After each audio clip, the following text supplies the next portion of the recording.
Hi, hope you're super well. You'll have to excuse my nasally voice, full of a virus right now. What a mess the world's in at the moment, isn't it? I'm so glad we get to escape for at least 52 minutes a week as we get into revisiting some of the great musical artists from the 60s, 70s, and 80s. As you'd know if you're a regular listener, this show is all about their lives, their stories, and their music told in their voices. This week, as the British band UB40's celebrate their 45th anniversary with a tour and a new album, I'm chatting with drummer Jimmy Brown, who co-founded the band back in 1978.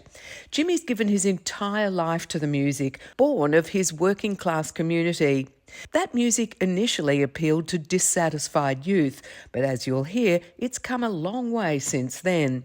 I started off by asking Jimmy to tell me about where he grew up. Well, like the rest of the band, we come from inner city Birmingham, which is a highly multicultural area where a lot of immigrants came in the 50s and 60s. We grew up in that area, which is why in the end we chose reggae as the music we wanted to play because it was just around us all the time. Because a lot of people from the Caribbean came there. It was a motor town. Most of our families worked in the car industry. Dad was a factory worker. Kind of a normal upbringing and brought up in that working class environment. Was it a very vibrant music scene then? Yeah, absolutely. Well, what happened was that because you didn't really get reggae played on the radio, it wasn't in the mainstream media, which meant that the culture of sound systems, which was imported from Jamaica, all the sound systems used to play local dances, youth clubs, school dances, just local discotheques. And it was always be a sound system playing the latest tunes from Jamaica. That's what we were brought up listening to. We thought everybody was exposed to it. When we got out of Birmingham, we realised actually a lot of people weren't exposed to it. That was just our unique upbringing. Most of us went to school together in the band. We knew each other from about the age of 11. We went to a special art school from the age of 11. So we were very creative people. We were kind of the best artists in our sort of lower school. And then we all ended up going to this famous art school. And when you're creative, you can put your hand to anything. School finished, and then a couple of years later, we all found ourselves congregating back together as like a gang with not much to do really, and we decided to make a band. I'm really glad we did. We're all very glad you did too. Had you all been friends at school, or you were just brought together? You were friends? Yeah, we hung out at school. We were tended to be like the smokers that hid round the back of the bike shed and all that, and we were mates from when we were actually at school. Mostly, I remember seeing the saxophone player every Monday morning sitting outside the headmaster's office waiting for some punishment of some kind, the cane or whatever. And it would always be the same people. And that's how we got to know each other, really. We're all the bad boys. Girls like me like bad boys. So yeah, sure no, absolutely. No Absolutely, yes. Although my wife probably is glad my bad boy days are behind me, I think. Yeah, it happens as you get older, doesn't it? It does, yes. Yeah. You kind of turn into your parents. Now, how did you each select your instrument of choice? I was always, when I was younger, kind of tapping out rhythms on desks, and the teachers used to hit me over the knuckles with a ruler and say, stop. And my mum used to say, will you stop tapping? And I'd just be constantly tapping and doing things. So yeah, that was me. So I ended up playing the drums, so it was, but everybody it fitted with their personality. Like Earl, our bass player, he was always going to be a bass player. He didn't really want to play anything else, And of course, Ali was always going to be the singer. So kind of with the instruments chose themselves. We didn't know how to play, but we decided to lock ourselves away and every day work together. And then eventually we created something that sounded musical, and we were on our way. So you actually never had any formal music lessons. You're all self-taught. All self-taught, yeah. We just learned from listening to records and picking them apart and looking at the different parts that are played, and just generally, especially like with reggae, because it's a certain attitude towards the music that you need to have. And that was just something that we learned to do very early on. We've been learning in public ever since, you know. We can always get better, and even now, what we like to do. Did all of your parents support your decision to make this your career choice? They did, yeah. They didn't like it much, you know. It was at a time when I suppose you could think about having a career in, well, it's not a career, but a job in a factory, but it would be a reliable job and it would be decent pay. My old man, he raised a family, 3 kids, and we always had a holiday every year. We never wanted for anything. And that was just on one factory wage. And yeah, I think my dad must have thought, well, it's a bit pie in the sky, thinking you can be a musician. That really maybe you should think about having a sensible job, you know. But in the end, they did support me. They helped me buy my first drum kit. The rest is history. It took off for us very quickly. So they were very, very happy about that. I bet they were. So you started gigging around the place in Birmingham. How did you catch your first break?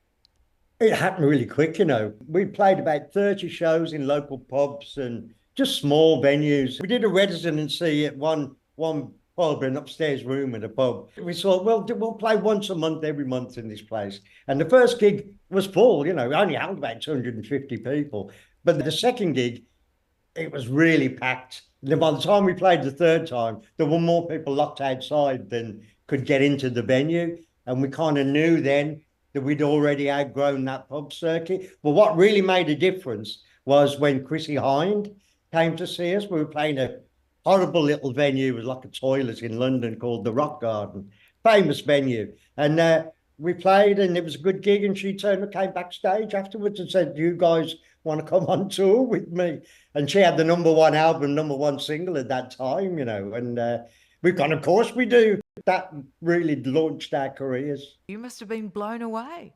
We were, absolutely. We couldn't believe it, because very often with tours, you know, the record companies will pay for a band to go on tour, but we didn't have any record company. We hadn't released a record, but they said, listen, we'll pay you if you want to come on tour with us. So it was a beautiful thing, really. And we've loved Chrissy. We've been friends with Chrissy ever since. And yeah, she's really responsible for launching our careers, because while we were touring with Chrissy over that like 30 gig period, 35 gigs, we did release a record, and it was in the charts by the end of the Pretenders tour. And we did exactly the same tour almost immediately afterwards with ourselves headlining. So that was instrumental. What Chrissy did, we will be eternally grateful to her. What do you think she saw in you? What did all of those kids who were coming to the gigs immediately see in the band? You know, it's hard to say when you're the subject. And for a very long time, you know, when the audiences were cheering at us, I'm looking around to see who's just walked on, you know.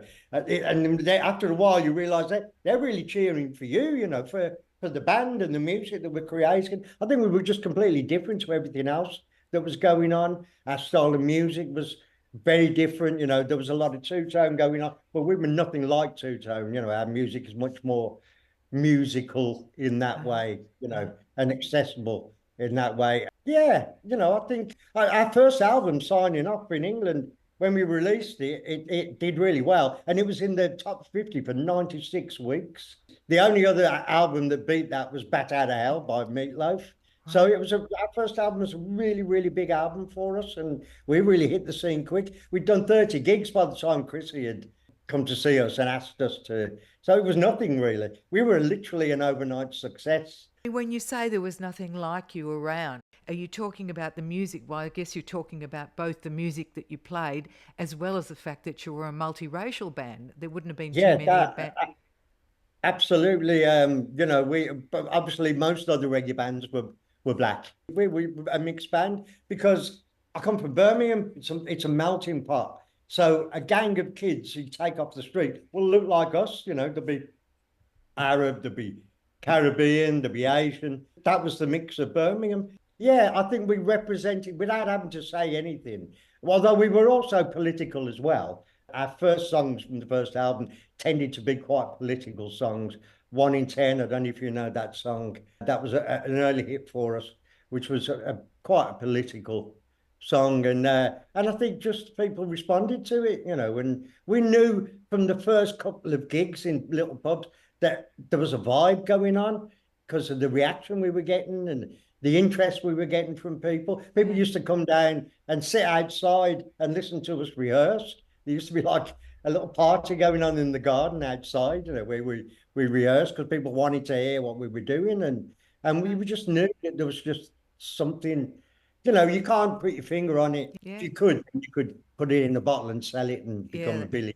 Absolutely. We knew there was a vibe happening, so it was great. And you went with it. Well, you say you were political. You were a bunch of really young guys. What were you so political about?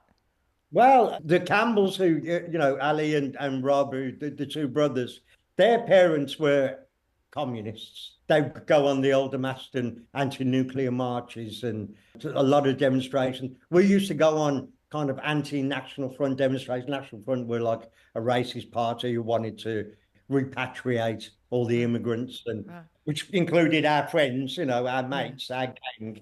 So we were vehement against that. It was a time of they had Rock Against Racism, which was a big thing back then. They promoted gigs, and we did quite a few gigs for Rock Against Racism, and Paul Weller, people like that were involved as well. We're political animals. We're all socialists. We share everything that we do equally between ourselves, and we've lived by that ever since. We believe in equality and believe in redistribution of wealth and all those things. As well as having a reputation as the UK's most culturally diverse city, Birmingham is said to be the home of heavy metal, with the likes of Black Sabbath led by Ozzy Osbourne, Judas Priest, Wizard and Duran Duran, all hailing from there. People talk about the 70s as being a time of overt racism, and it was in many ways. But then it was also a time when we were being brought up with the first generation of Black British or non-white British, because their parents came over on the Windrush convoy and in the late 50s, and they had kids in England when they settled. And these were the people that are in our band who we were at school with, and that's why we're a multicultural band. It wasn't something we decided to be. It was just circumstances made it that way. The way it was. Yeah. Jimmy, how did you get the name UB40? Where'd that come from? Well, we were all unemployed, and UB means unemployment benefit. That's what it stands for. And it was Form 40. It was the form you would take to the dole office, as we used to call it. And you get that signed and you get your check. And we lived on that for the time that we needed to rehearse, to learn how to play. And, we were drawing the dole over those couple of years, and it was suggested by a friend, and it turns out that people related to it because there was 3 million people unemployed at the time. It was a time of high unemployment, the Maggie Thatcher, early Thatcher period. And I've gone, UB40, what's in a name, Well, it was pretty catchy, and the record company obviously was really happy with it too. Yeah, we've always insisted when we do a deal, because the first album was an independent deal. We always insist, even though we've done sort of mainstream deals, we were on CBS, we were on Virgin, we always insist that we make the music, we call the shots, we design the album covers, we do everything. All they do is distribute it and market it. And they've been happy to do that all over the years that we've released albums. I think our latest album's our 25th studio album, so. You certainly had the street smarts at the time. You got all the publishing rights and everything else for it too. So you really held that record company in its place.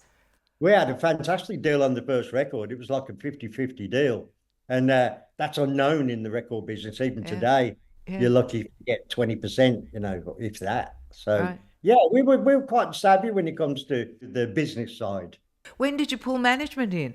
We were approached, really early on by somebody who heard this noise going on and, was living in the same area that we were, a guy called Simon Woods. And he just said, you guys are going to be big, big, big. He said, and he did a good job. He worked very hard and did all the right deals and really helped us to launch our career. We've had several managers over time, The band always pretty much stays the same, but the managers come and go. One of the earliest albums that you did that you were so well known for was 1983's Labour of Love. It was predominantly because of that incredible cover version you did of Neil Diamond's Red, Red Wine. Who was choosing the songs? Was it a group decision too? Yeah, well, actually, Robin, our guitarist and vocalist, he's a couple of years older than us. So he got into reggae first. We were, when he was 15, we were like 12, 11. We didn't really care that much at that age. You know what I mean? And he was buying all kinds of reggae tunes and, introducing them to, to us.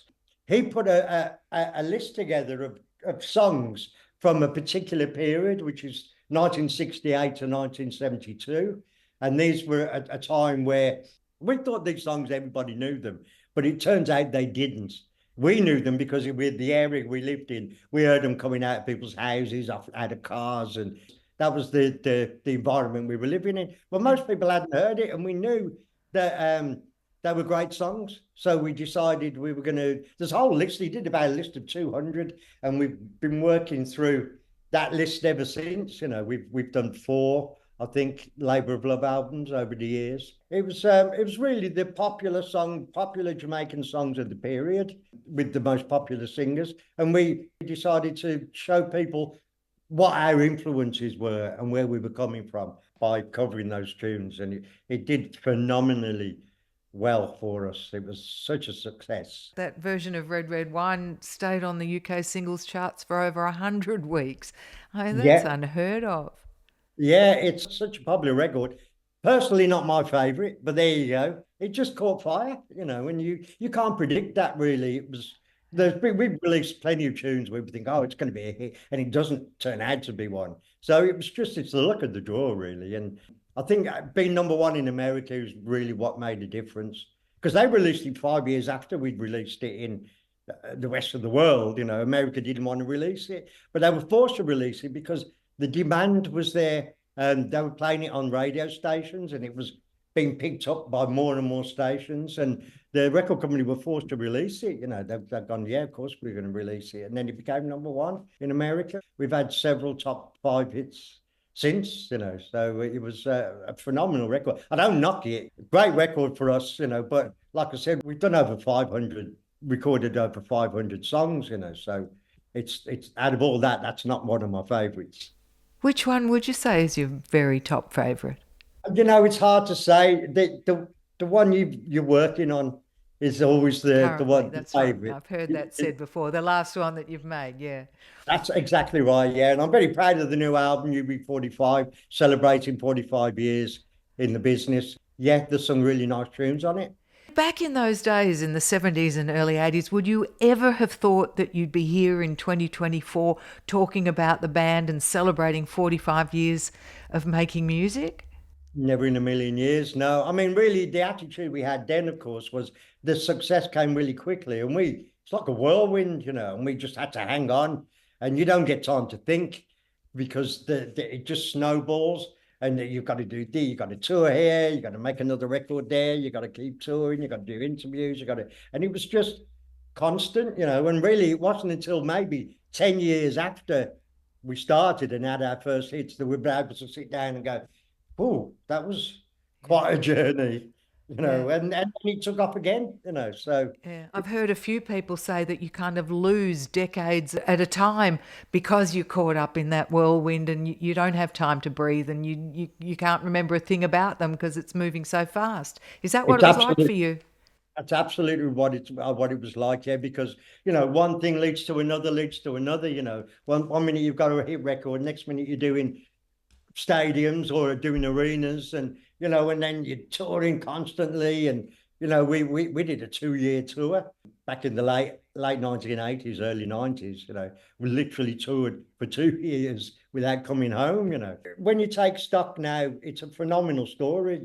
We're a bunch of lads that, inner city boys without much prospects who dreamed of being in a reggae band and became the biggest reggae band in the world. It's a real rags to riches story.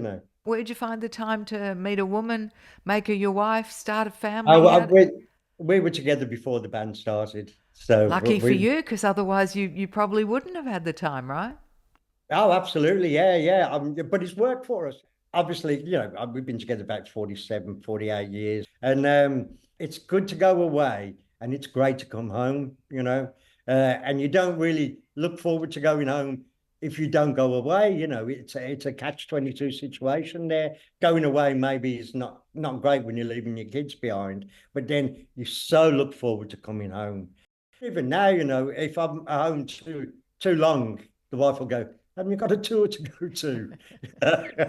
Because I'm just hanging around the house too much. I can relate to that. During those hectic years of touring, you were really one of the first bands to tour Russia in 1986, and that was before they raised the Iron Curtain. What was that like for you? It was an experience. I mean, it was bloody cold, freezing cold. And it was very Spartan, it was basic, the way people lived there. But, that said, there was nobody homeless and there was nobody that couldn't afford their heating. So in a way, it was so different to being in America, and it was such a contrast. It was way before the wall had come down in Russia. It was fascinating, and I lived on boiled eggs and pilchards was about all we could get. And yet we were driving down the road one day and we were going to a venue, and there was just a massive queue, and this queue was snaking around all over the place, and we were going, wow, this queue's really long. What's it for? And the guys, our interpreter has gone, it's cabbage day. One was queuing up for their cabbages. It was also the year of Chernobyl, which is 86, but of course, nobody knew anything about that in Russia. You never got any news about it. No, that's right. It's only now we realise, wow. With all the countries that you've been to on tour, did you get any time to play tourist? Yeah, I mean, we're lucky enough to have gone back repeatedly. So you get to know a place and you get to make friends with people. And one of the things we have done is touring the Polynesian islands, Tonga, Fiji, Tahiti, all those beautiful islands.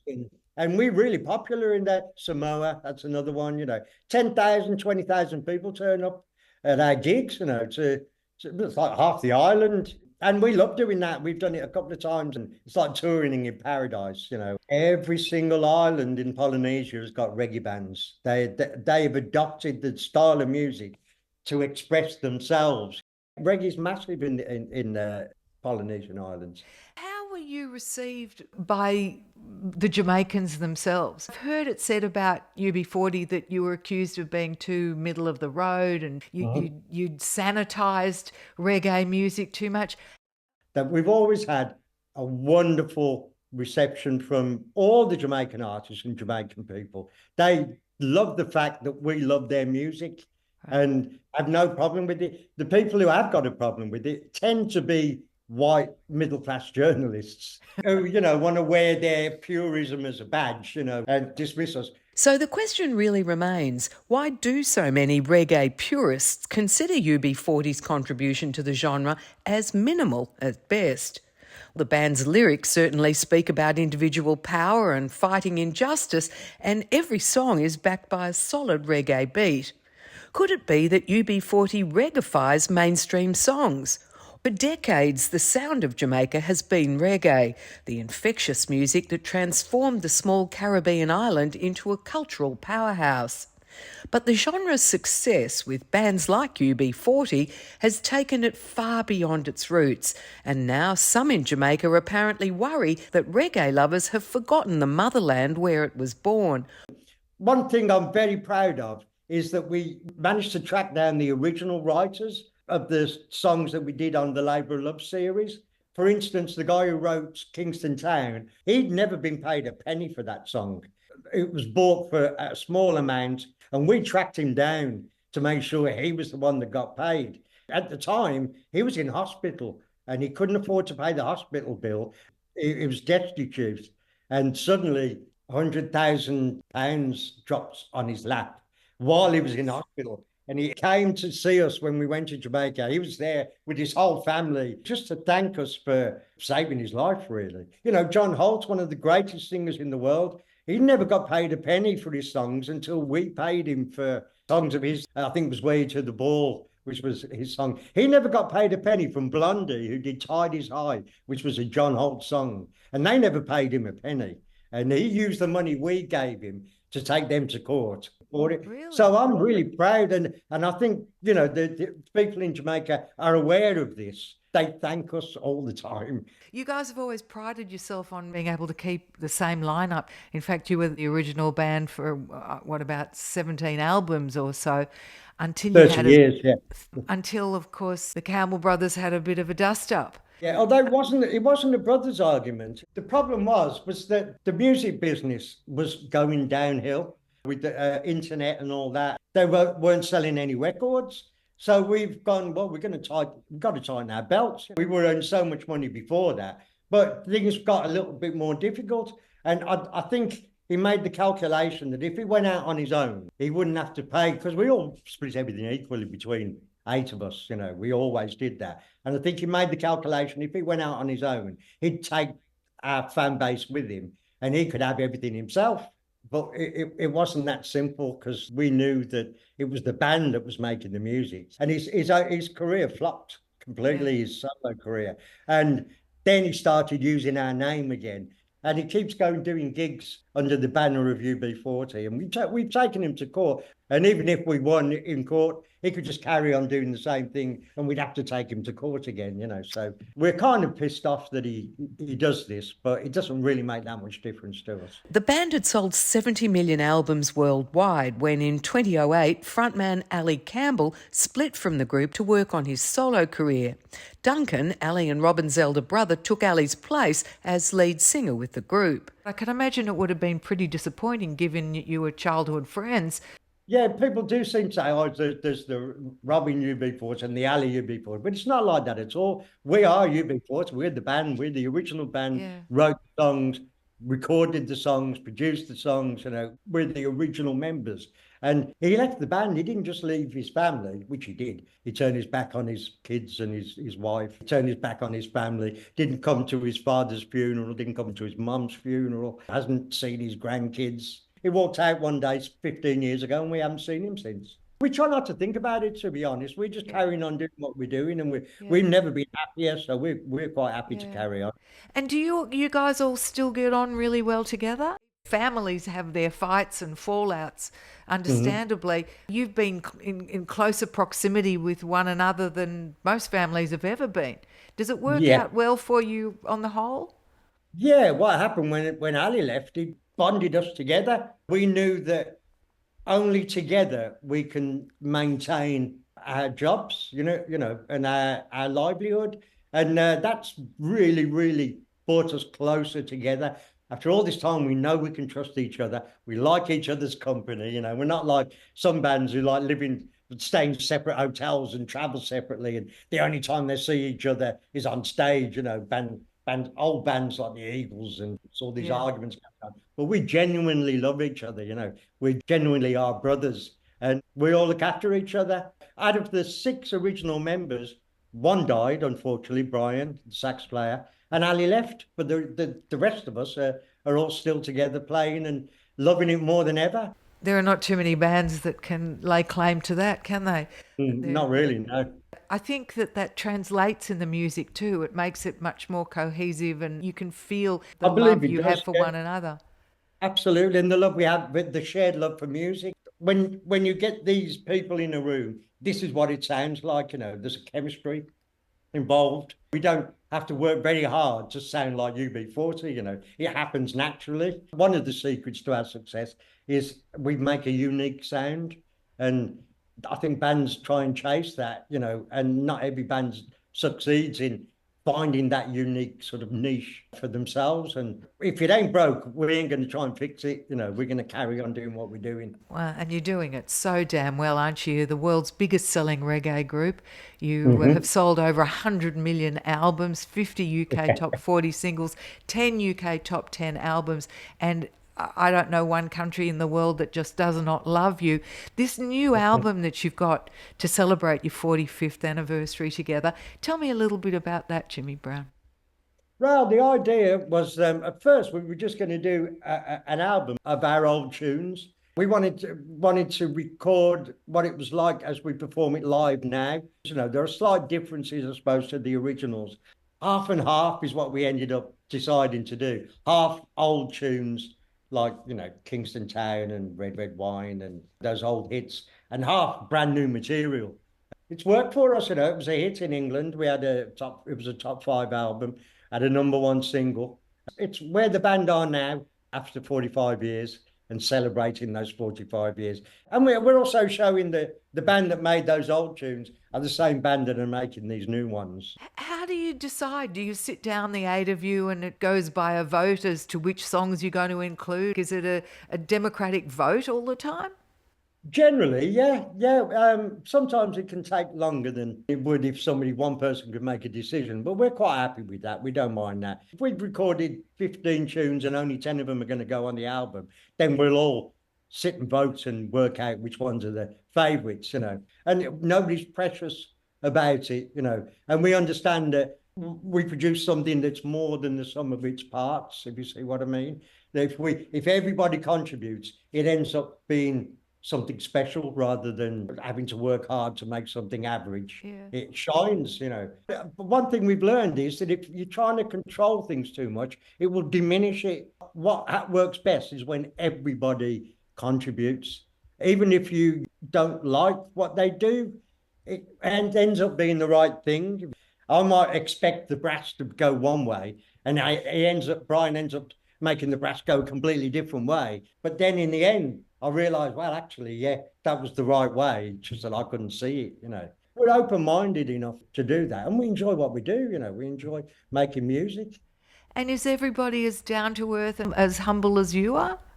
No, but I think that's the thing, because we are a gang, and we have been together for many, many years. If one of us starts to, we used to do it with Ali. He used to kind of play the big pop star sometimes, and we used to say to him, stop being a twat, It's like you're acting like an idiot, And if somebody does start saying, oh, the meat doesn't fit the bread like Spinal Tap, then somebody else will go, yeah, shut up, And we all keep each other's feet on the ground, and so do our families, like I said, we've all got big families, must have about 50 kids between us. Wow.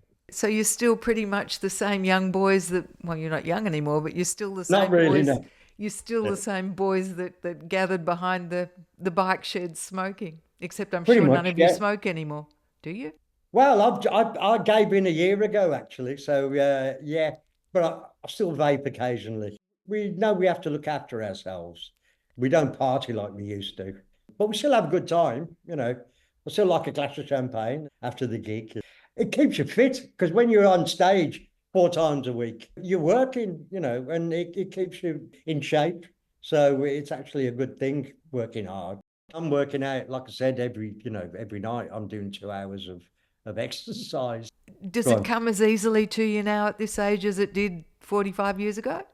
Yeah, it's easier because you develop technique. It's not like in sport where you peak when you're 27 or whatever. Do you know what I mean? You could get better and better and better when you're a musician, and it gets easier, not harder. Jimmy, you're coming back to Australia again. What did you say? You've been here 6 times already. This will be your 7th tour. We're about to start a massive US tour. Last time we were there, we did 22,000 miles on the road. It's a great life. It's a lot of fun when you're with your friends on the road. October is Australia and New Zealand. Then November is England, and December we're doing Europe. So we're going to be very busy. We're already booking tours for 2025, and we won't be giving up yet. Our international reach is just phenomenal. We got on stage for the first time in 1979 at a local pub, and we got a great response, and we just carried on and carried on and carried on. And here we are 45 years later. I feel very, very privileged and, pinch myself every day. Thanks, Jimmy. Thank you very much. Thank you for your time. We really appreciate it. UB40 is the name of the latest release that celebrates UB40's 45th anniversary. Make sure you grab your tickets to see the band live wherever you live. It's sure to be a fabulous show. Thank you so much for your company today. I'm sure you got a lot out of hearing from UB40's Jimmy Brown. Can I count on you again to join me same time next week? I hope so. I'll see you then. Bye now.